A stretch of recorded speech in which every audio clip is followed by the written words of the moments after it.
예수님께서 3일 동안 어두운 무덤 속에 갇히셨는데 모든 사람들은 주님이 거기서 영원히 잠들고 거기서 영원히 죽음으로 모든 것이 끝나는 역사인 줄로 알았습니다. 그러나 하나님의 역사는 끝이 아니라 그곳에서부터 새로운 역사로 파도처럼 일어나게 됐습니다. 바로 우리 기독교라고 하는 이 크리스찬이티라고 하는 기독교는 예수님이 이 땅에 오시고 죽으시고 부활하신 그것을 기독교라고 하는 겁니다. 다시 말씀드리면 동정녀로 통하여 이 땅에 오시고 그리고 우리를 위하여 십자가에 대신 죽으시고 그리고 사흘 만에 부활하신 그것을 믿는 종교를 기독교라고 얘기하는 것입니다. 그러므로 기독교의 핵심은 부활입니다. 만약에 성탄절도 있고 다 있지만 부활이 없다면 기독교 역시 죽은 종교나 다른 바가 없습니다. 제가 중국에 가보니까 공자의 무덤이 있는데 뭐 사당을 지어놓고 늘 향불을 피우는 사람이 줄을 서 있고 그래요. 공자가 훌륭하고 명자가 훌륭하고 하지만 그분들 다 죽었습니다. 그분들은 우리에게 생기를 주신 적이 없습니다. 마음의 뜻도 마찬가지입니다. 우리가 메카라고 하잖아요. 거기 무덤이 있습니다. 그러나 예수님은 무덤이 없습니다. 왜요? 부활하여 거기서 나오셨기 때문에 그 무덤이 텅텅 비어 있습니다. 사실 예수님의 무덤이라고 가정하고 학자들이 예수님의 무덤이라고 지정하는 곳이 약 한 10군데 정도가 있습니다. 그 중에 가장 유력한 곳에 제가 한 3번 정도를 세 군데를 가봤는데요. 거기 공통점이 있습니다. 텅텅 비어 있습니다. 그 문을 막았던 무덤, 우리와 달리 그 사람들은 돌 석회석이 있는 곳을 파가지고 거기다가 시신을 넣고 난 다음에 어떤 이는 가족묘를 쓰기도 하고 어떤 분은 개인묘를 쓰기도 하고 어떤 분은 부부가 함께 들어가기도 하는데요. 그 시신을 거기다 넣고 난 다음에 앞에 돌로 이렇게 문을 막아버렸어요. 돌로. 그런데 그곳에 가보면 공통적으로 안에는 비어있고 그리고 문은 열리고 없습니다. 예수님은 거기 계시지 않아요. 예수님의 뼈조각 하나도 없습니다. 불교는 우리나라에도 살이라고 해서 부처님의 살이를 뭐 한 쪼가리 하나라도 갖다 놓게 되면 여기에 부처님 살이가 있다고 난리를 피지만 예수님은 뼈조각 하나도 없습니다. 왜요? 부활하셨기 때문에. 부활하실 뿐만 아니라 우리와 함께 하시면서 믿음의 확신을 심어주셨어요. 낙심한 제자들을 다시 일으켜 세워주시고 그 복음이 이 땅에서 뿌리 내릴 수 있도록 오순절에 성령을 약속하시고 난 다음에 하늘로 올라가시고 본래에 있던 그 자리로 승귀하셨다 이 말입니다. 그러므로 우리가 고백합니다. 예수님은 지금 어디 계십니까? 아버지 우편에, 어디에요? 우편에 앉아 계십니다. 그리고 그 우편에 앉아 계시면서 우리들이 드리는 모든 기도와 모든 예배를 다 받으시고 또 우리의 삶을 친히 인도하시고 도와주시는 분으로 계시다가 이제 때가 차면 저리로서라고 말하자는 저리로서 이 말은 주님이 앉아 계시는 아버지 보좌 우편 그쪽에서 저쪽에서부터 this way 이쪽으로 이렇게 오신다 이 말입니다. 그 오시는 날이 바로 주님의 재림의 날이고 그 날이 심판의 날이다 이 말이에요. 이 땅에 있는 주의 백성들은 오늘 아침 우리 찬양대가 흰 가운을 입은 모습이 참 아름다워요. 세상이 참으로 바뀌어지는 것이 격세지감입니다. 제가 이 양재동에 왔을 때만 해도 새벽에 새벽 기도, 다시 말하면 부활절 새벽 기도회를 다 했거든요. 그때는 촛불 예배를 드렸어요. 여성도들은 전부 흰 한복을 다 입고 나왔어요. 다 흰 한복을 입고 주일 예배 나오는 것처럼 다 나와가지고 촛불을 켜고 예배를 드렸어요. 우리가 멀어서 못 갔습니다만은 시내에 있는 교통이 좋은 곳에 있는 분들은 여의도 광장에서 부활절 새벽 예배를 드리고 오늘 거리가 교통이 그 당시에는 별로 좋지 않아가지고 우리 교회에서 늘 예배를 드리는데 다 흰옷을 입고 오늘 아침에 새벽에 예배 인도하면서 흰옷 입은 사람은 하나도 없어요. 패션이 바뀌었나 봐요. 그런데 말입니다. 신천지이거나 하나님의 교회들의 공통점이 뭐냐 하면 흰옷을 잘 입습니다. 그분들은. 흰옷을 입는다고 해서 내 영혼이 희게 되는 것은 아닙니다. 그저 상징적인 것뿐일 것입니다. 그러나 우리 주님이 오실 때 이 땅에서 주님을 섬겼던 순수한 순결 같은 이 백합화 같은 성도들, 흰옷 입은 성도들이라고 하잖아요. 이것은 예수의 피로 모든 죄와 모든 허물을 씻어서 깨끗하게 되었다는 말이에요. 그게 흰옷 입은 성도지, 옷만 흰옷 입었다고 다 그게 깨끗합니까? 아닙니다. 이단자들은 그 속에 마귀가 득실거리는데 뭐가 깨끗합니까? 주의 피로 죄사함을 받은 성도들이 흰옷 입은 사람처럼 다 틀림을 받아서 하나님의 나라로 우리가 들어가는 그날이 믿는 성도들에게는 예약되어 있음을 믿고 감사하기를 바랍니다. 그러므로 기독교는 부활의 종교라고 말합니다. 아니, 기독교는 생명의 종교다, 그렇게 말하는 것입니다. 왜냐하면 하나님의 아들 예수님께서 대속의 제물로, 대속이라는 말은 우리를 위하여 대신 죽으셨다 이 말이에요. 대속의 제물로 죽으셨다가 며칠 만에요? 3일 만에 말입니다. 날로 따지면 3일이지만 시간으로 따지면 이틀도 안 돼요. 왜 그렇습니까? 오후 3시에 돌아가셨어요. 그리고 그 다음날 하루 동일 무덤에 계시고 그 다음날 세 번째 날은 새벽에 미명이라고 했으니까 아마도 3시나 4시나 이 정도 되지 않겠습니까? 그래서 한국 교회는 새벽 기도를 왜 하느냐? 이 복음이 전달될 때부터 이 민족은 새벽의 민족입니다. 우리 동이민족은 새벽의 민족이에요. 우리가 예수를 모를 때도 새벽에 냉수를 떠놓고 우리 할머니들이 얼마나 빌었습니까? 그건 몰라서 그렇게 했던 거지만 예수님을 알고 하나님을 알고 난 다음부터는 하나님 앞에 새벽에 나가서 기도하고 예배하는 민족은 유일하게 세상에서 우리 민족밖에 없어요. 이걸 가르쳐 어떤 자유주의 신학자들은 무당기가 있다. 제가 볼 때는 무당기가 아닙니다.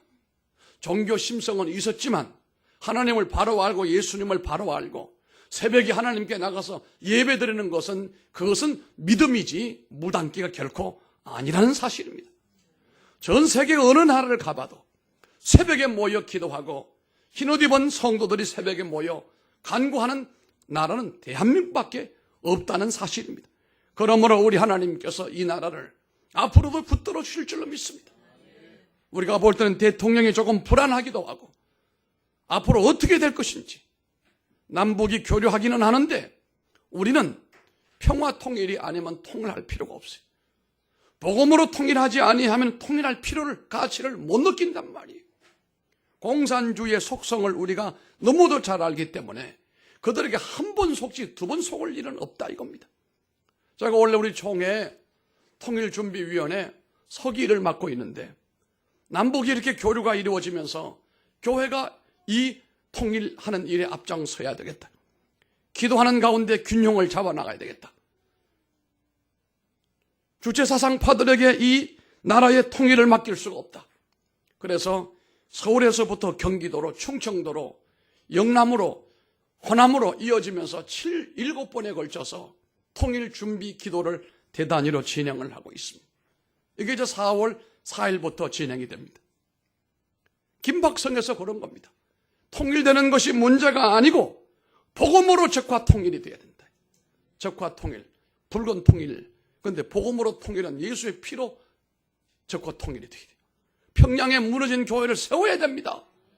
기독교인들에게 자유를 줘야 됩니다. 그런 거 없는 통일을 하면 뭐하냐. 그런 통일은 할 필요가 없다. 하나님이 허락하지도 아니할 뿐만 아니라 이 나라는 부활절 날 새벽에 아침에 제물포에 언더우드와의 편지열라가 130여 년 전에 첫 발을 디딘 그날도 부활절 아침이에요.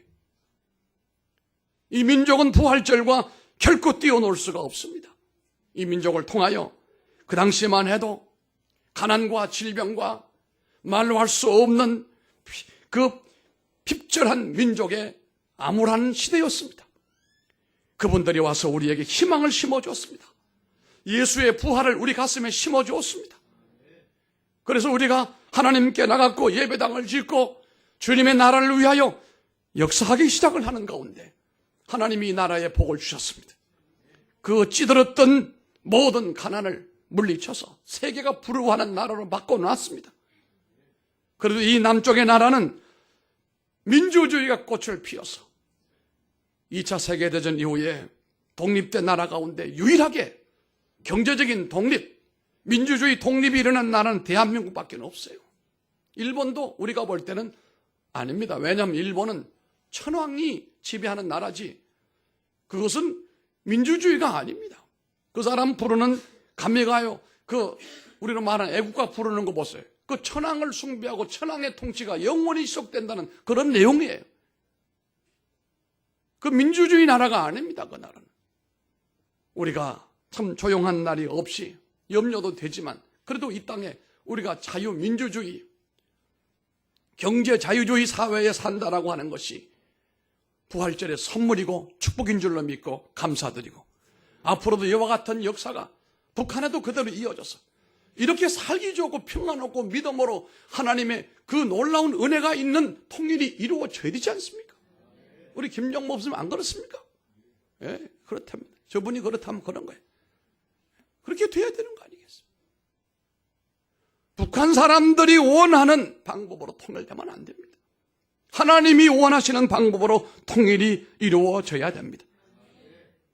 예수님께서 이 땅에 우리를 위하여 오시고 십자가를 짊어지시고 내가 죄값을 받아야 될 모든 죄를 한 몸에 다 짊어지시고 십자가에서 찔리고 눌리고 핍박을 당하시고 죽고 난 다음에 무덤에 3일 동안 들어가 계셨던 것은 그분이 죄가 많아서가 아니고 우리 모든 사람의 죄를 한 몸에 짊어지고 3일 동안 거기서부터 죄를 솔루션하는 아주 씻어버리고 희게 만드는 그런 기관으로 주님이 3일 동안 무덤에 계셨단 말이에요. 3일 만에 모든 죄를 청산하고 난 다음에 무덤 안에 있을 필요가 없어요 이제. 그래서 새벽에 지진 같은 역사를 통하여 무덤의 돌문을 열어버리고 예수님은 부활하시고 세상은 바뀌어지게 됐다는 사실이다 이 말입니다. 정말 예수님의 진정한 부활하심이 뭘까? 간단하게 세 가지만 말하겠습니다. 첫째는 죽음을 이기게 하여 주시기 때문입니다. 아담 이후로 모든 인간은 어쩔 수 없이 죽음을 향하여 가게 돼 있어요. 아담과 하와가 범죄하기 전에는 이 인간은 에덴 동산에서 하나님과 영원히 살게 돼 있었어요. 그런데 하와의 죄로 인하여 아담도 유혹에 넘어가고 그러므로 인류가 원죄 안에 놓이게 된 겁니다. 그러므로 부인들을 주의해야 돼요. 하와를 주의해야 돼요. 남자들이 아멘을 안 하시죠. 남자를 주의해야 됩니까 요즘에는? 누구든지 유혹받는 사람을 주의해야 됩니다. 미국에는요 결혼하게 되면 절반이 이혼을 합니다. 절반 이혼하는 가운데 그 중에 절반은 장모 때문에 이혼합니다. 장모가 자꾸 쑤셔대는 거예요. 살지 말라. 사위 저놈 새끼하고 살지 말라. 이혼자 절반 중에 절반은 장모가 꼬드겨가지고 이혼시켜버리는 거예요. 그런데 우리나라는 좀 달라져요. 장모 때문에 사는 신랑들이 많을 거예요. 백년 손님이라고 잘 대접을 해주니까.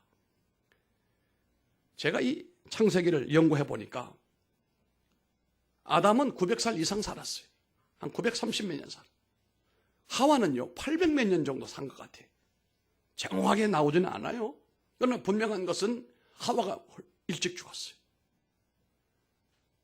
그래서 미국 사람들은 말합니다. 아담이 왜 길게 살았느냐? 장모가 없어서. 장모가 고난을 주지 않아가지고 사위가 오래 살았다. 내가 볼 때는 하와가 그 선악과를 따먹고 내가 볼 때는 먼저 가신 것 같아요. 어쨌거나 그 선악과를 따먹고 난 다음에는 낙원이 저주를 받았잖아요. 살 수 없는 곳으로 인간의 생명은 점점 줄어들고 결국은 죽음의 문으로 가게 되는 거예요. 쇼펜하우가 말했죠. 인간은 죽습니다 그랬습니다. 확실한 건 죽는다고 그랬어요. 불확실한 것은 언제 죽을는지 모른다는 것이 문제고 죽는다고 그랬습니다. 무덤의 문으로 가게 되고 우리 모두가 무덤 속으로 들어가게 되어 있어요. 요즘은 화장을 해가지고 그리고 뭐 낙골당에 모시든 뭐하든 죽음의 문, 그건 육체적인 처리고 내 영은 어디로 가느냐? 내 영은 어디로 가느냐?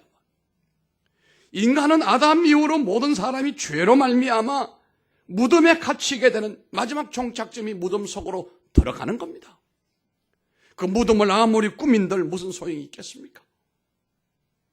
이처럼 인간은 죽음의 문으로 향하고 있는데 그 죽음의 문을 열어서 죽음의 문에서 나와서 하나님께로 천국으로 낙원으로 우리를 가게 하기 위하여 그 문을 여시기 위하여 우리 주님이 부활하신 겁니다. 3일 만에 주님께서 말씀하시기를 고린도전서 15장 55절에 아주 시원한 말씀을 합니다. 사망아, 사망아, 너의 이기는 것이 어디 있느냐? 사망아, 너의 쏘는 것이 어디 있느냐? 이러시면서 주님께서 사랑하는 주 백성들을 위하여 죽음의 제도를 무력화시켜버리고 말았어요. 그러므로 성도들은, 믿는 성도들은 이미 우리 안에도 그 예수님의 부활의 생명이 우리 안에 있음을 믿으시면 아멘하기 바랍니다. 그러므로 우리는 죽음으로 끝나는 것이 아니라 죽음이라고 하는 과정을 통하여 하나님의 나라로 들어가는 문이 열린다는 사실이에요. 그래도 예수를 안 믿겠습니까? 예수 안 믿으면 죽음으로 인하여 천국 문으로 가는 것이 아니고 지옥 문으로 들어간다 이거 영원히 말입니다. 예수님께서 우리가 이 땅에서 수고하는 인생을 살지라도 무덤에 들어가 영원히 살지 않게 해주시고 우리를 하나님의 나라로 이끌어 가시기 위하여 죽음의 제도를 무력화시켜 버렸어요. 죽음아 내가 어디 있느냐? 사망아 내가 쏘는 것이 어디 있느냐 하시면서 죽음의 권세를 무력화시켜 버리고 말았습니다. 우리가 천국 가는 것이 힘든다고 생각하지 마세요. 여기 나이 드신 분들은 잘 들으시기 바랍니다. 이 땅에서 천국 가는 것은 아주 힘든 여정을 거쳐서 가는 것이 아닙니다. 은혜로 가는 겁니다. 할렐루야. 특히 기도 많이 하시고 믿음으로 잘 사시는 분들은 주무시듯이 이렇게 갈 수도 있습니다. 눈 떠보니까 여기가 천국이에요. 눈 떠보니 천국이에요. 저녁에 잠자고 아침에 새날이 오는 것처럼 그 영생의 문으로 그렇게 인도하시는 문을 열어주시기 위하여 주님이 부활하신 겁니다. 이제 새 생명으로 살아가는 성도들은 이제 이 생명을 함부로 살지 말고 보람되게 살아야 됩니다. 주님의 고귀한 죽음의 대가로 얻은 은혜로운 나의 라이프인데 말입니다. 내가 주님의 은혜로 살아가는 인생인데 허비하지 말고 이왕이면은 섬기며 살기를 바라고 베풀며 살기를 바라고 사랑하며 살기를 바라고 전도하며 살기를 주의 이름으로 축원합니다. 비겁하게 도망다니며 살지 말고 부끄럽게 살지 말고 자신의 책임감을 묻어버리고 대중 속에서 책임감이 없이 살아가는 그런 사람으로 살다가 마지막에 죽기 직전에 후회하는 인생 되지 말고 책임 있는 그리스도인으로서 용감하게 살고 승리하며 살고 주 앞에 서는 우리가 되어야 될 줄로 믿습니다. 쭉정이 삶을 알곡 삶으로 바꾸기를 바랍니다. 1달란트 인생을 5달란트 인생으로 바꾸어 살아가기를 바랍니다. 육신의 정욕에 이끌려 자신을 땅에 묻어놓지 말고 습관을 따라 습관을 쫓아 살아가지 말고 조상들로부터 받았던 유전을 통하여 우리가 물려받은 성품 자체로 살아가지 말고 부활하신 주님의 새 생명으로 모든 것이 변하여 새로운 복의 삶의 양식으로 바뀌어져야 됩니다. 참 희한한 게 뭐냐면요, 사회학자가 조사해 봤더니 2조 시대 때부터 양반으로 살고 2조 시대 때부터 지배계급으로 살아갔던 사람들 가운데 70%가 이 민주주의, 자본경제주의, 무한경쟁주의 사회에서도 역시 가진 자로 살더라 이거예요. 이건 뭐예요? 조상들로부터 뭔가 타고 내려오는 게 있다 이거예요. 할아버지, 그 위에 할아버지, 그 위에 할아버지가 머리가 뛰어나고 능력이 있고 수완이 있고 부가 있고 이것이 자손들에게 내려온다 이거예요. 그런데 여러분 여기 여러분 할아버지나 여러분의 그 위에 할아버지나 그 위에 할아버지가 우의정 좌의정 하신 분이 계십니까? 손 들어보세요. 저희 집에도 없습니다. 양반은 계실는지 모르겠어요. 그런데요, 중요한 건 그게 아닙니다. 복음이 임하시고 이 부활의 주님이 오시고 난 다음부터는 하나님의 은혜를 입게 되고 예수 그리스도의 새 생명을 이어받으면 그렇게 술 좋아하는 사람의 술이 떨어지게 되고 구조적으로 나의 체질이 바뀌어질 뿐만 아니라 우리 가정의 그 시스템이 달라지게 된다는 거예요. 축복의 시스템으로 바뀌어진다 이 말이에요. 우리 옛말에 뭐라고 그랬어요? 대나무 밭에 뭐가 난다고 그랬어요? 대나무가 나고 미나리 밭에 미나리깡에서 뭐가 나요? 미나리밖에 안 나요. 사람들이 말합니다. 지금 개천의 영혼 다 죽었다고 말합니다. 그런데 아닙니다. 부활의 생명으로, 새로운 부활의 생명으로 살아가는 사람에게는 이제는 몰라도 지금부터 새로운 전통이 세워지게 됩니다. 축복의 문이 열리게 되어 있습니다. 승리의 영광이 오게 되어 있습니다. 바로 예수님이 십자가에 죽으시고 부활하심으로 말미암아 이루어 놓으신 공로가 그러하다 이 말입니다.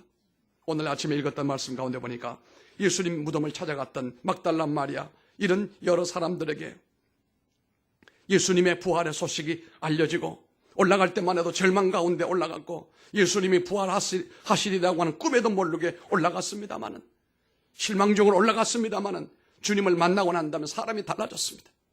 특히 막달라 마리아는 달리기를 잘해 보입니다. 제일 먼저 달려가 베드로에게 이 사실을 전하는 모습을 보면은 부활의 주님을 만났던 사람은 발걸음이 달라집니다.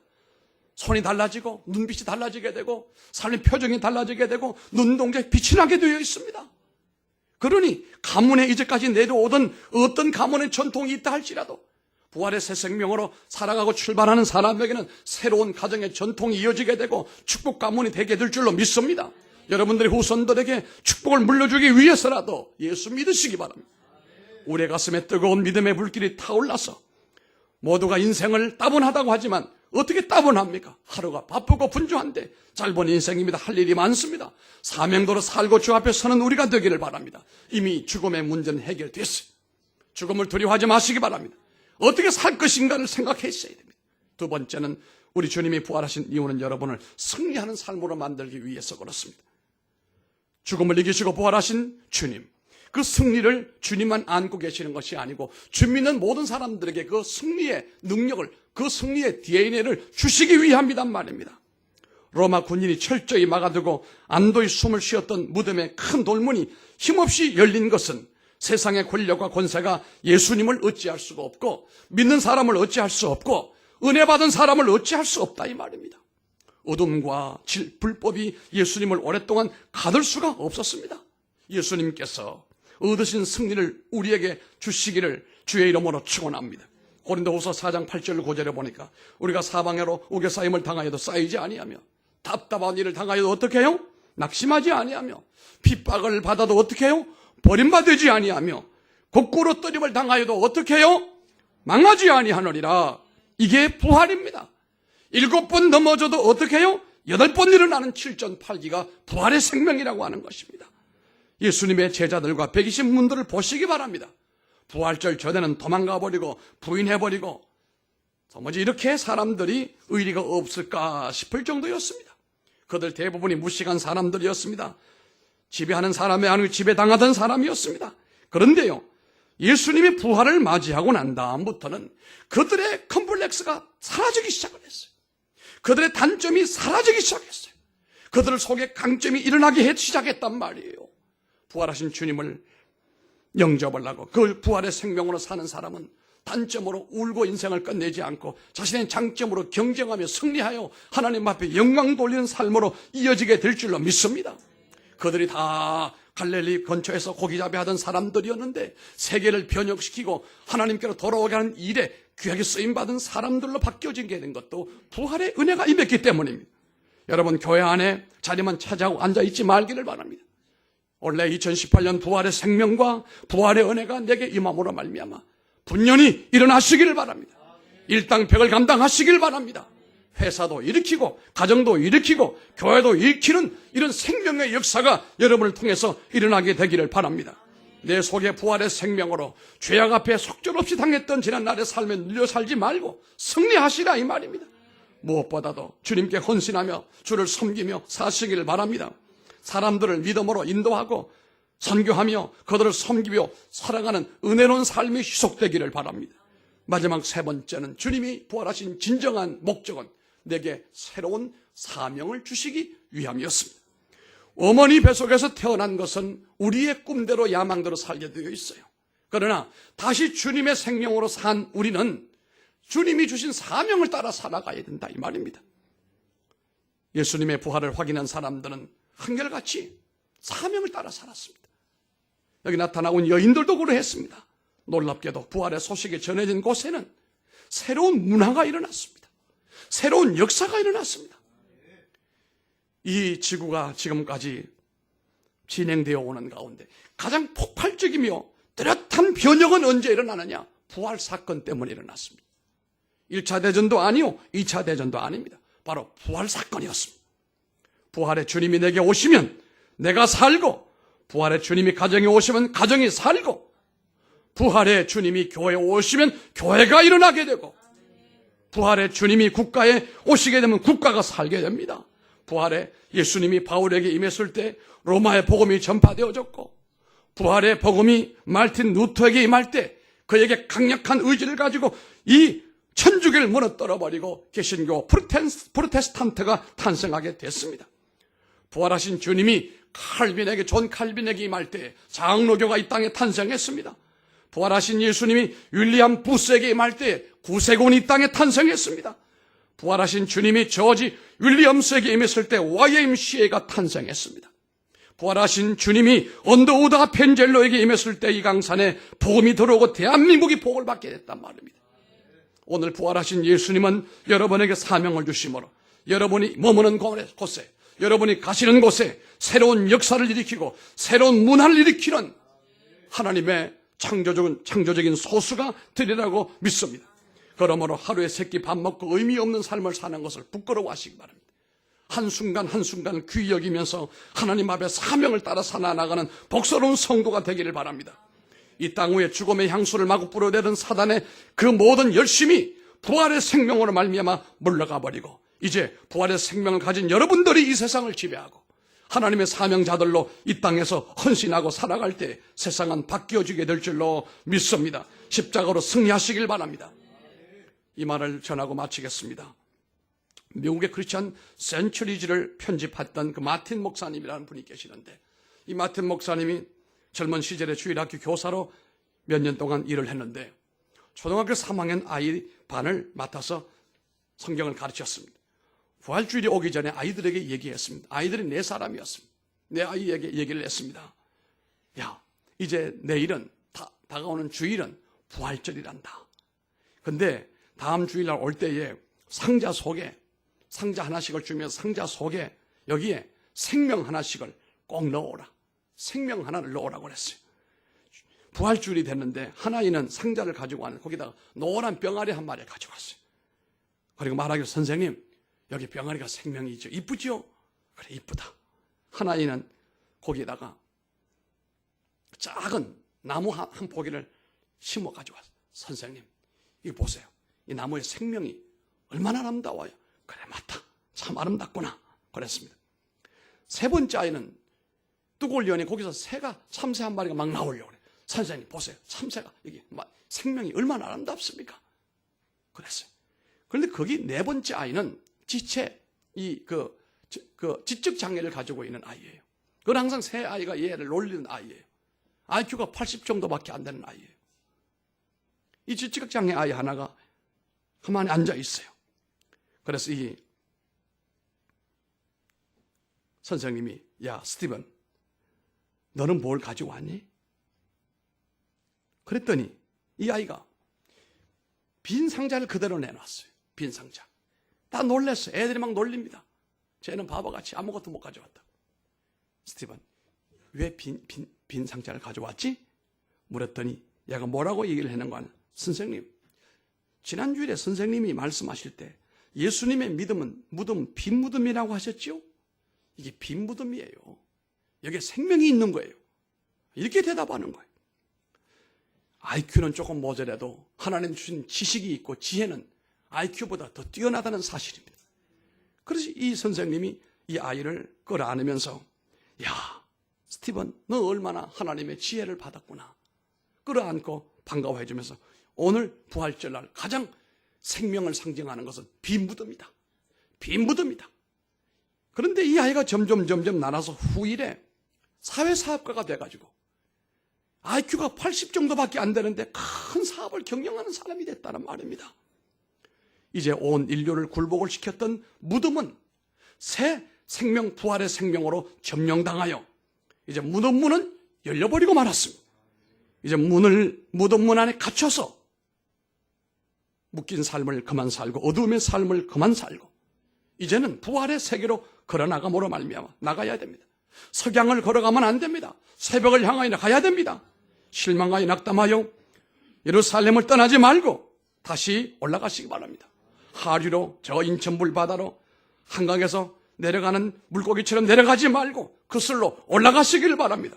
이 땅의 제도와 관습에 얽매여 귀한 시간 낭비하지 말고 새로운 제도를 여러분이 만들고 새로운 양식을 여러분이 만들고 새 무대를 여러분이 만들어서 새로운 세계를 열어나가는 부활의 성도들이 되시기를 주님 이름으로 축복합니다. 기도하겠습니다.